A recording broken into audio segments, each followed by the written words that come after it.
पैगंबर मोहम्मद साहब यानी कि मुसलमानों के नबी, उनकी शान में पूरी मुंबई जाम कर दी मुसलमान भाइयों ने।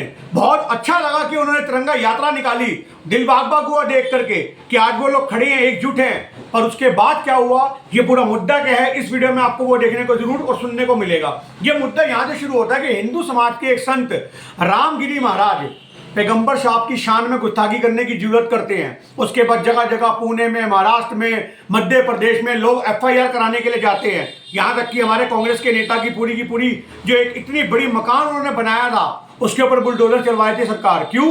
क्योंकि वो अपने पैगंबर साहब की शान में जो गुस्ताखी करने की कोशिश की गई थी, उसकी FIR करवाने गए थे। उसके बाद मामला तूल पकड़ा, कई जगह मुसलमानों को अरेस्ट किया गया, कई जगह तोड़फोड़ भी हुई, सारा माहौल बदल गया।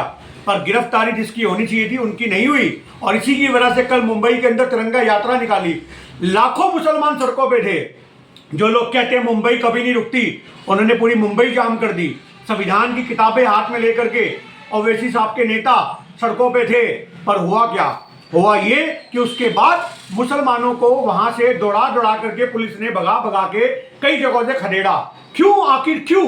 कि अगर आज कोई हक की बात करेगा तो आप ऐसा करेंगे, जिस संत को गिरफ्तार करना चाहिए आप उसे गिरफ्तार नहीं करते। आखिर ऐसा क्यों होता है कि कोई भी संत आता है और हिंदू समाज का और उठ करके पैगंबर साहब के बारे में अनाप शनाप बातें करता है? आखिर ये छूट कौन दे रहा है? क्या ये लोकतंत्र है जिसके अंदर किसी एक धर्म के लोगों को टारगेट किया जाएगा और उसके बाद ये उम्मीद की जाए कि तुम्हें टारगेट भी किया जाए, तुम्हारे मकानों पर बुलडोजर भी चले, तुम्हारी आवाज भी दबाई जाए? और आज इसकी वजह से एक गलत मैसेज जाता है, गलत संदेश जाता है। आज महाराष्ट्र सरकार सपोर्ट कर रही है उनको। क्यों कर रही है? आज जब आप 60 से ज्यादा FIR उनके खिलाफ हैं, तब भी कोई गिरफ्तारी नहीं। ये उकसाने का काम है, ये समाज में नफरत को फैलाने का काम है। आज हमारा एक ही बात को कहना है कि जब से ये देश के अंदर सरकार आई है, तब से हमारे देश के अंदर मुसलमानों को प्रताड़ित करने की नीति आ रही है। और ये इलेक्शन से पहले होता है कि जान करके एक हिंदू समाज का कोई नेता निकल के आता है या हिंदू संत निकल के आता है पैगंबर साहब की शान में गुस्ताखी करने की, या मुसलमानों के नबी के बारे में या किसी के बारे में, कभी अल्लाह के बारे में कुछ अनाप शनाप बोलो, मुस्लिम समाज भड़केगा और उसके बाद बुलडोजर निकालो और उनके घरों पे तोड़ दो। ये जो एक रणनीति अपना रखी है इलेक्शन जीतने की, ये आपको समझनी पड़ेगी।